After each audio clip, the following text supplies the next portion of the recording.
les bendiga, amados hermanos, buenas noches, que la paz de nuestro Dios esté en cada uno de sus hogares y familias. Una vez más, Eclesía, Pastores Unidos para la Proclamación del Evangelio desde acá de San Juan Zacatepeques. Nos da mucho gusto y placer poder estar en sus hogares y llegar con ustedes para hacer este estudio de la palabra del Señor. Y hoy comenzamos hablando sobre el amor a los enemigos. Pero antes de desarrollar este estudio, le invito a que me acompañe en esta oración. Bendito Padre, eterno Dios, muchas gracias por tu amor, tu cuidado, tu misericordia, por la bondad tuya con cada uno de nosotros. Pedimos que esta noche lo que vayamos a enseñar, lo que vayamos a comunicar de parte tuya a tu pueblo, a la audiencia que nos está viendo y escuchando, pedimos que sea de bendición y de edificación. Gracias por este tiempo, nos ponemos en tus manos, pero pedimos que seas tú y Espíritu Santo quien nos guíe a toda verdad. Gracias por este tiempo, Señor. En el nombre poderoso de Jesús, tu Hijo, nuestro Señor, oramos. Amén y amén.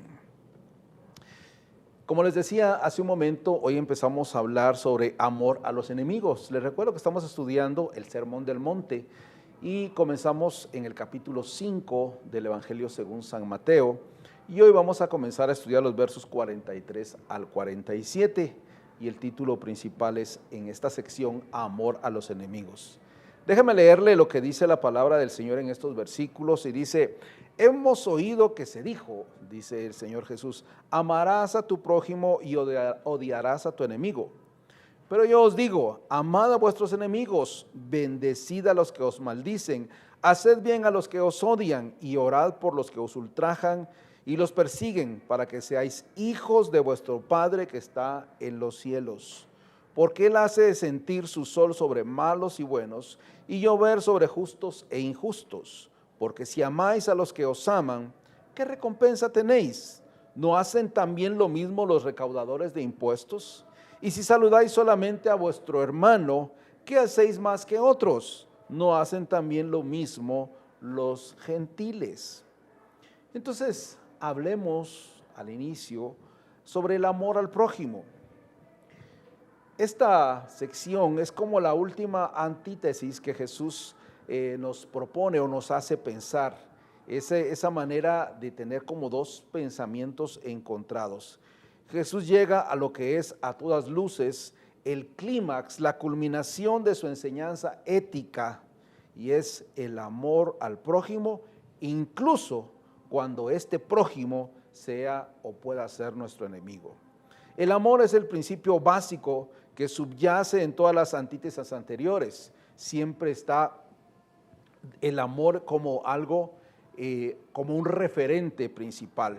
Lo que en ellas, lo que hemos hablado antes, ha sido inherente, ahora se hace de una manera explícita. Y hablamos del amor al prójimo. Este amor al prójimo era, por supuesto, un principio fundamental de la ley del Antiguo Testamento. En Levítico 19:18, la versión de la Nueva Traducción Viviente dice: no busques vengarte ni guardes rencor contra tus hermanos israelitas, sino ama a tu prójimo como a ti mismo. Y como parte de una firma de Dios que aparece siempre en el Antiguo Testamento, en esta versión dice: yo el Señor. Y de esta manera, él lo hace explícito algo que seguramente los fariseos o la audiencia, los judíos que lo estaban escuchando lo sabían. No solo se trata tanto de los escribas y fariseos como Cristo y los apóstoles estaban de acuerdo en que el amor constituye la esencia de la ley. Es decir, debe haber un consenso entre todos nosotros que el amor llega a ser la esencia de la ley. Con la aprobación de los fariseos, Cristo enseñaba que los dos mandamientos principales de la ley versaban sobre el amor a Dios y el amor al prójimo. Es la gran división y es el resumen que más adelante en la historia, en el Evangelio, va a hacer Jesús relevantes. El primero y el segundo gran mandamiento, como lo dice allá en Mateo 22, versos 34 al 40. Pablo, por su lado, afirma que el que ama a su prójimo ha cumplido la ley, porque el amor es el cumplimiento de la ley. Así lo dice en Romanos capítulo 13, versos 8 y 10. En torno a la supremacía del amor, debemos recordar que había un acuerdo entre Jesús y los fariseos, es decir, el amor era el referente. En lo que discrepaban era en su respuesta a la pregunta, ¿a quién debemos amar? Los rabinos hacían una exégesis de Levítico 19:18, por lo que aseveraban correctamente que los prójimos contemplados en aquel texto eran los hijos del pueblo, es decir, los judíos. Luego sacaron la inferencia incorrecta de que los paganos y los extranjeros estaban fuera del ámbito del amor fraternal. Solo eran los de su grupo, los de su clan. Ellos decían, la ley nos enseña a amar a nuestros hermanos dentro de la comunidad de Israel, pero no nos obliga a amar a los que están fuera. Entonces, ¿qué hacer con ellos? A esta pregunta algunos contestaban, pues, odiarlos, no había como otra opción. No son los gentiles enemigos de nuestra nación, no son idólatras que desobedecen la ley de Dios. ¿No enseñan las Escrituras que el creyente verdadero debe odiar a todo aquel que se levanta en contra el Señor? Y al respecto, ¿qué dice David?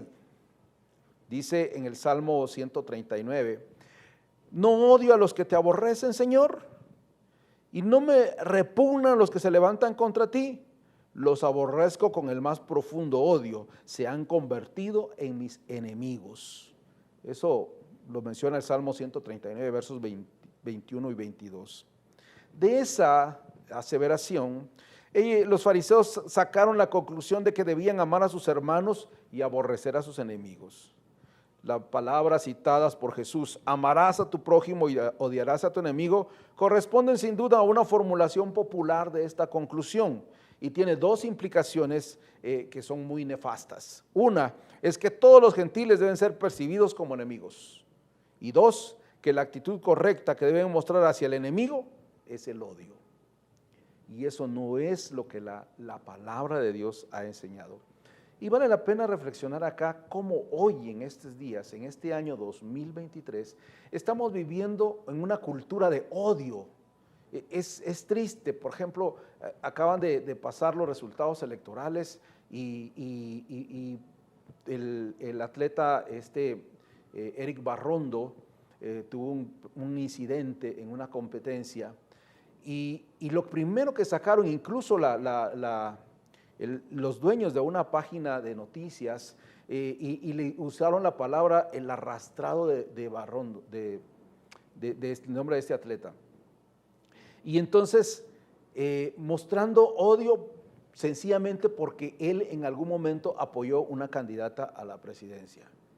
Estamos viendo una cultura de odio donde unos están en contra de otros, donde el odio está incluso dentro de nuestras congregaciones. Vemos ese tipo de odio, a veces hay enemistad entre una denominación y otra, entre una iglesia y otra, y no hay una cultura de amor. Parece que estamos reavivando no el evangelio, sino este pensamiento que tenían los fariseos en aquel entonces.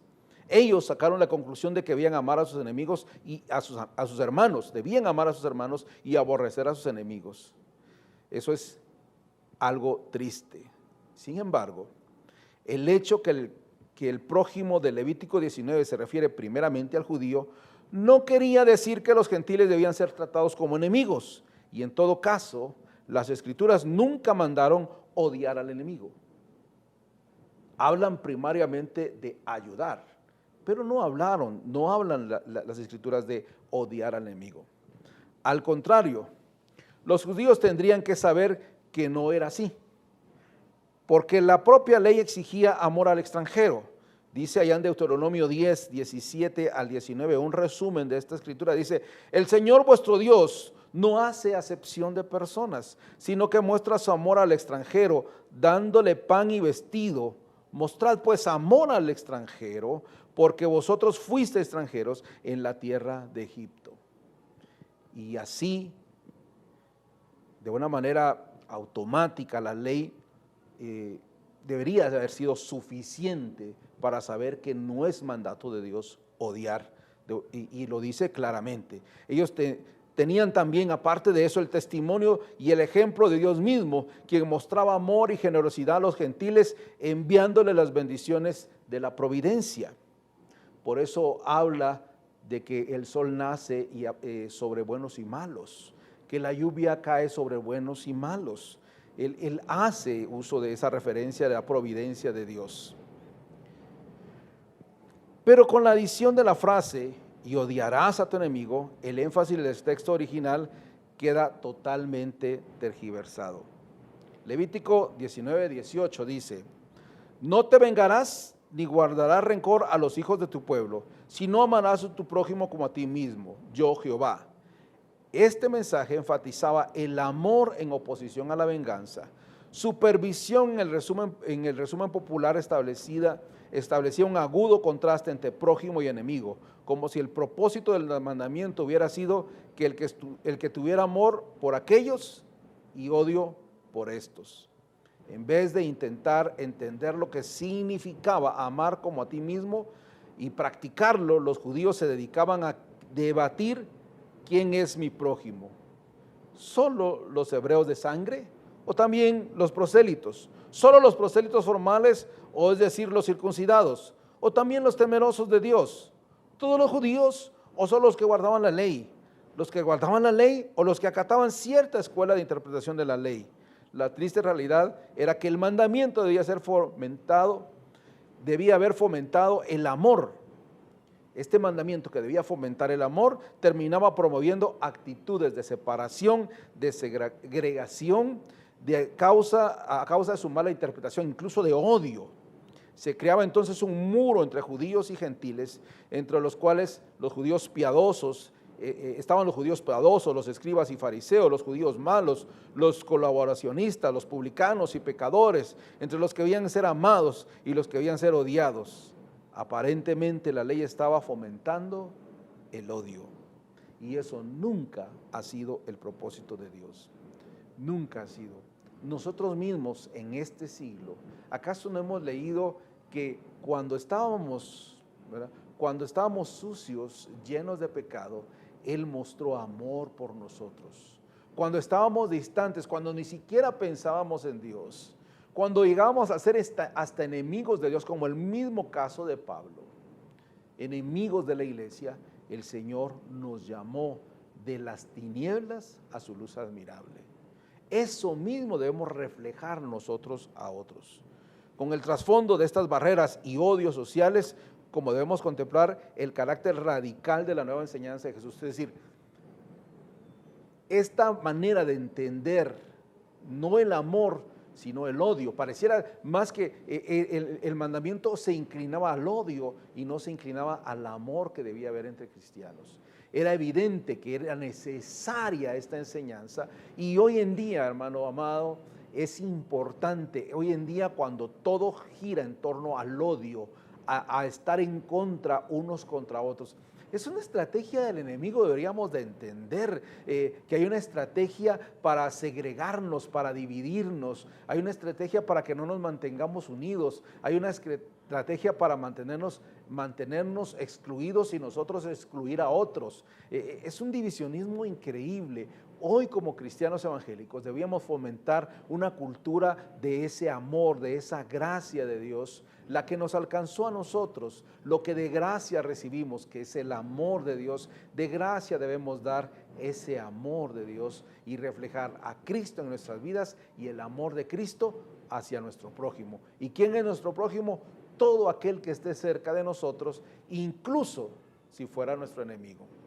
Vamos entonces a seguir hablando ahora de cómo o si podemos amar a nuestros enemigos. Entonces, ahora le dejamos el tiempo al pastor Eddie, que va a continuar con este tema. Damos gracias a Dios por estar en este lugar, siempre congregándonos, reuniéndonos para el estudio bíblico de la palabra. Quisiéramos agradecer al hermano pastor Abdiel por introducirnos en este interesante tema, pero también diría yo demandante, ¿verdad? Porque es un tema que pues tiene que ver con nuestro diario vivir, con nuestras prácticas diarias, ¿verdad? Y que cuando vemos a la luz de la palabra de Dios, los tiempos bíblicos para el año 2023, como que no ha variado mucho, ¿verdad? Y por eso es necesario que estos temas pues se traigan, ¿no? Y podamos tratarlos, y que la palabra de Dios, cual espejo, pues refleje cómo estamos nosotros. como ya lo diría nuestro hermano pastor Abdiel, continuaremos y hablaremos ahora, amad a vuestros enemigos, como lo dice allí en el verso 44, pero yo digo, amen a sus enemigos y oren por quienes los persiguen, dice el escritor bíblico. Para entender estas palabras es necesario ver cómo lo comprendía, cómo interpretaban los contemporáneos de Cristo, cómo interpretaban esa parte de la ley, ¿verdad? Es necesario ver eso para que entendamos cómo ellos interpretaban amad a vuestros enemigos, ¿verdad? Porque cuando Cristo les dijo, pero yo digo, ellos tuvieron que quedar asombrados, admirados, atónitos, ¿verdad? Porque Cristo les dice, si pensáis ser discípulos míos, olvidad los círculos y las discriminaciones. Tenéis que amar a todo el mundo. No podéis poner límites a vuestro amor. Nadie debe quedar excluido, dice allí, es lo que Jesús les está enseñando. Todo ser humano necesita, por muchos que os haya ofendido, él necesita, el prójimo necesita, tiene el derecho de alguna manera, ¿verdad?, de que nosotros le mostremos, le evidenciemos el amor hacia él. Ahora, le decía, si pensáis ser mis discípulos, estos días pasados estaba leyendo algo de historia en relación a lo que pasaba en los tiempos del Señor y leí algo que me llamó la atención en cuanto a los discípulos. En los tiempos bíblicos, según los historiadores, para llegar a ser discípulo de alguien, era necesario practicar, obedecer, hacer lo que el maestro decía.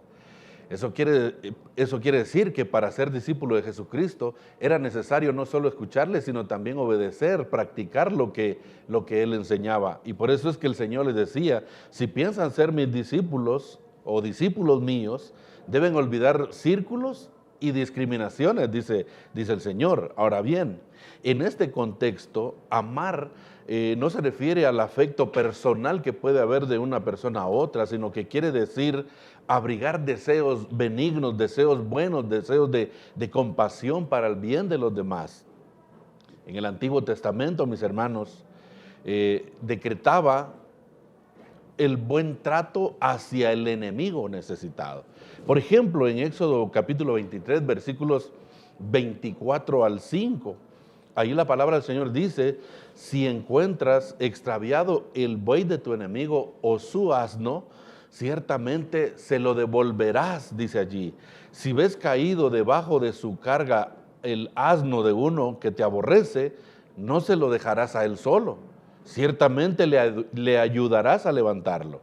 Proverbios 25, 21 y 22 dice, si tu enemigo tiene hambre, dale de comer pan, y si tiene sed, dale de beber agua, porque así amontonarás brasas sobre su cabeza, y el Señor te recompensará.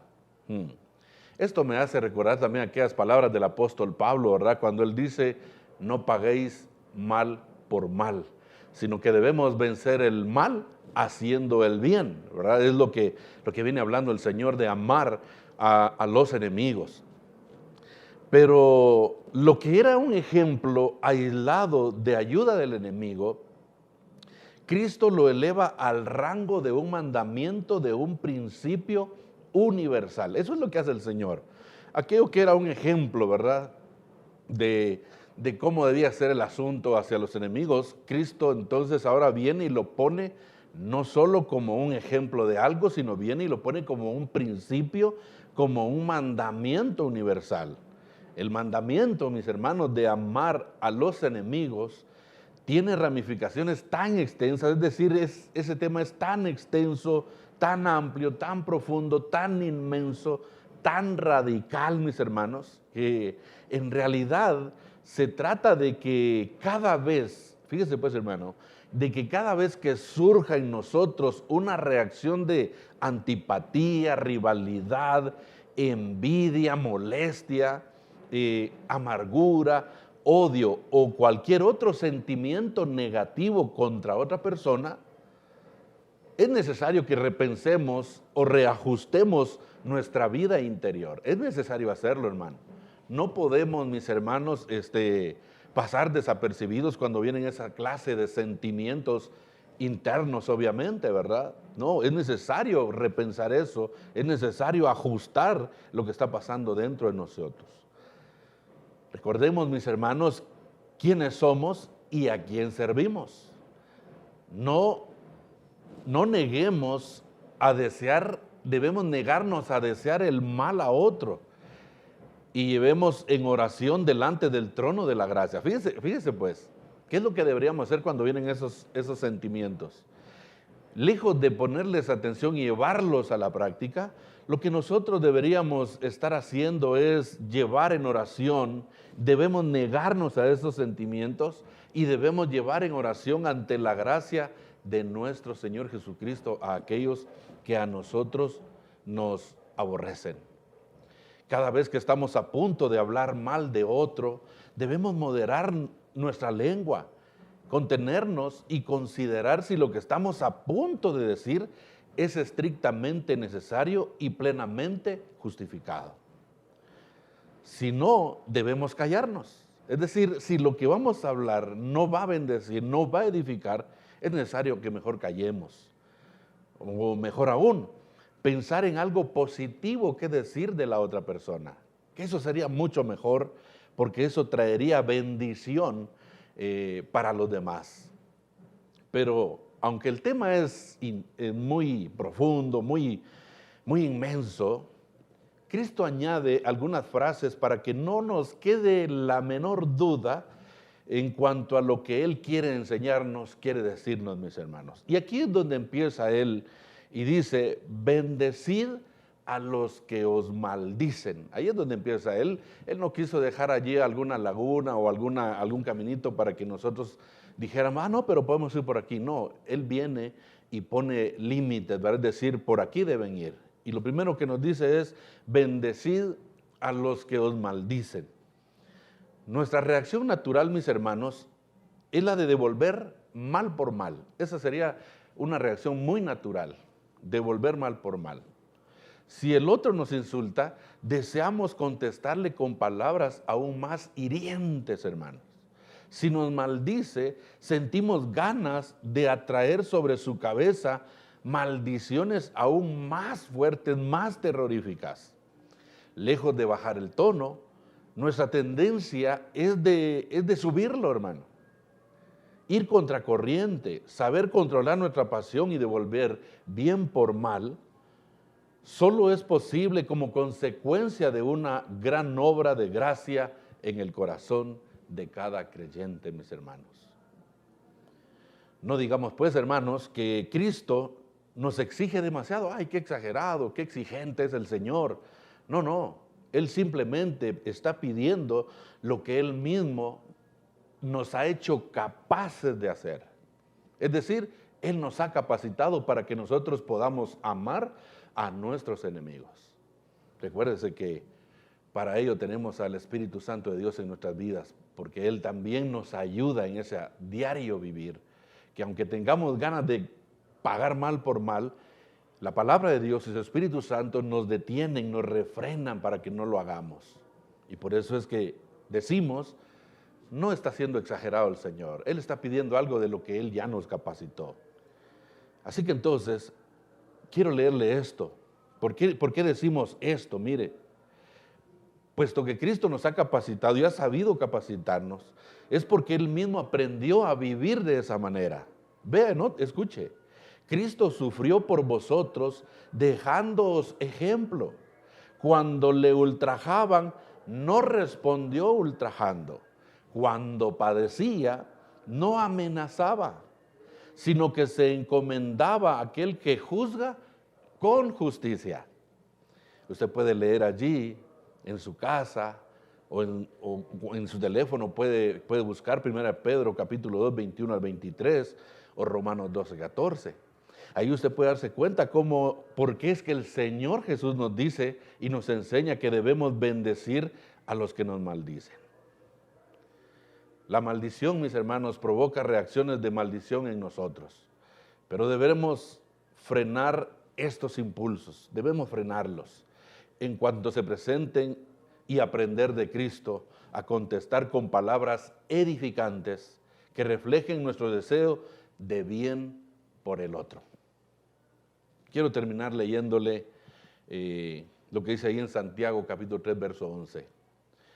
Si bendecir es decir bien, cuando les hablemos debemos contestar a sus insidias e impertinencias con palabras corteses y amistosas, sin responder a sus ultrajes con ultrajes. Aquellos cuya lengua es fuente de dulzura pueden hablar palabras dulces a quienes les dirigen palabras amargas. Hermanos, que el Señor pueda ayudarnos realmente en este desafío, en este reto del diario vivir, a poder mostrar ese amor de Jesucristo por aquellos que nos maldicen. Como ya dijimos, amad a vuestros enemigos. Ese es el mandato, ese es el mandamiento universal, el principio universal para todo aquel que ha creído en Cristo Jesús. Pero vamos a continuar porque, como le dije, Cristo fue muy específico para decirnos este es el camino a seguir, pero para ello vamos a continuar con nuestro hermano Vicente. Gracias a Dios por la oportunidad que tenemos para el estudio de la palabra del Señor, para darle seguimiento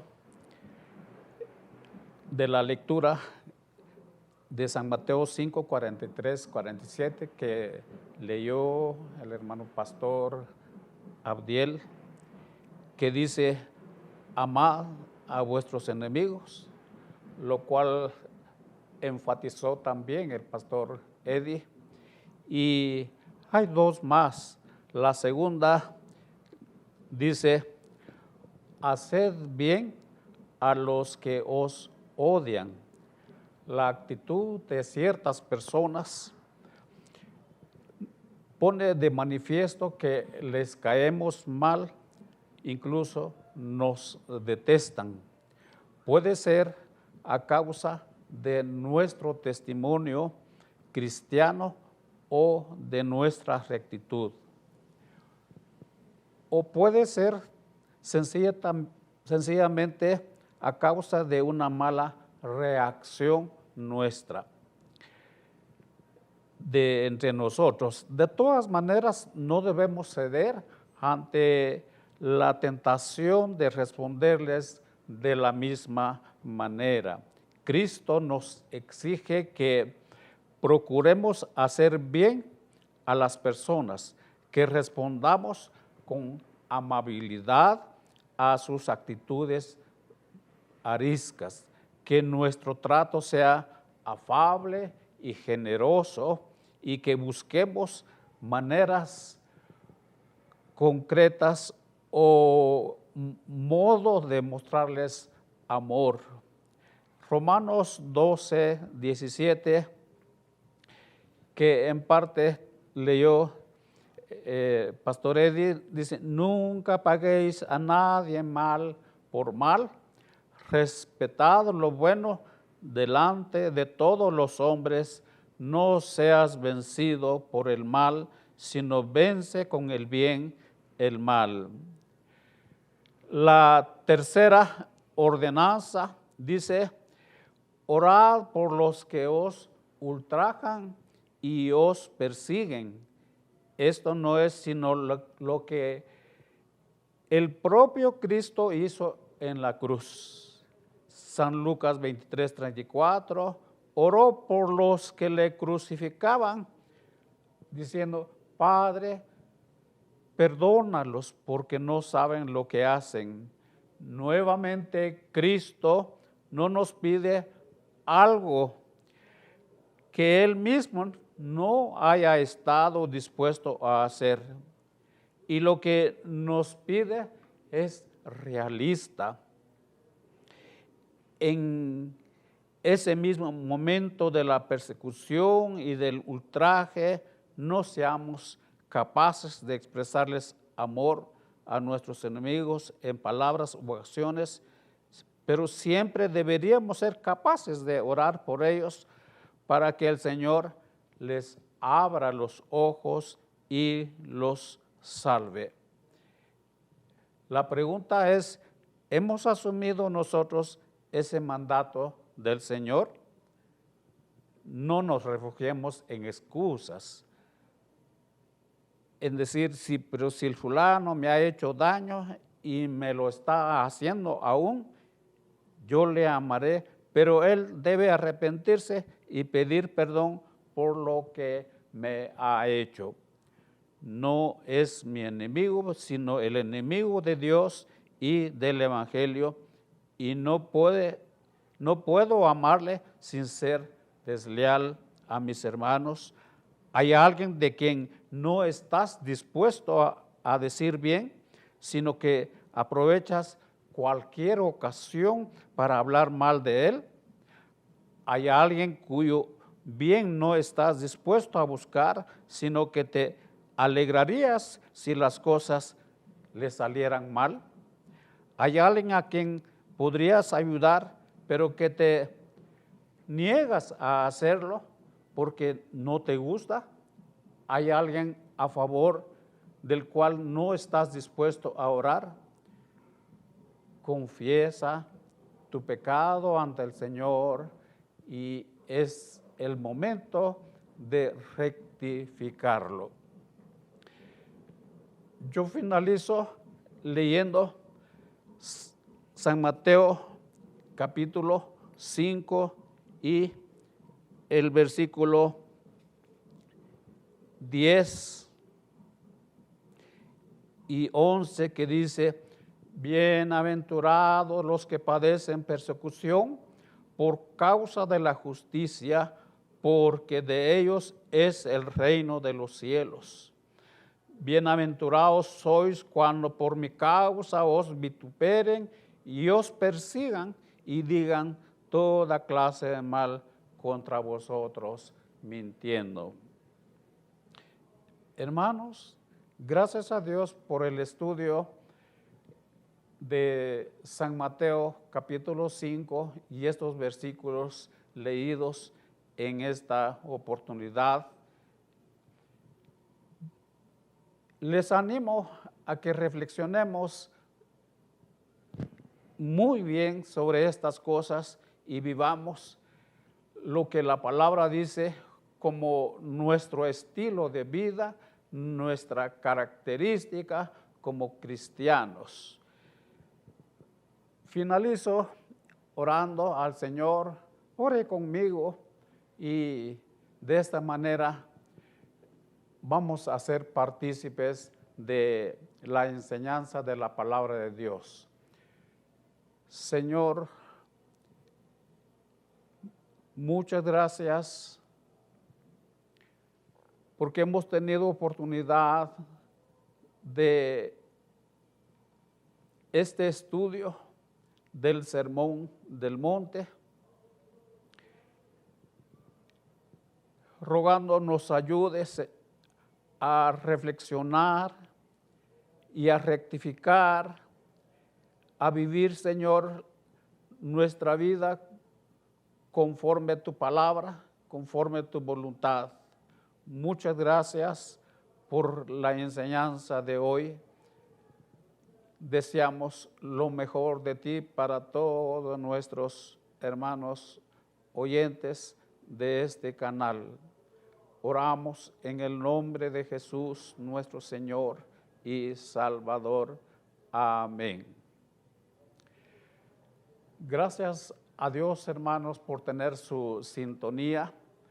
Deseamos la bendición de nuestro Señor en su vida. Este es su programa de Eclesía de Pastores Unidos para la proclamación del Evangelio desde San Juan, Zacatepeques, y bendiciones nuestros amados hermanos y buenas noches.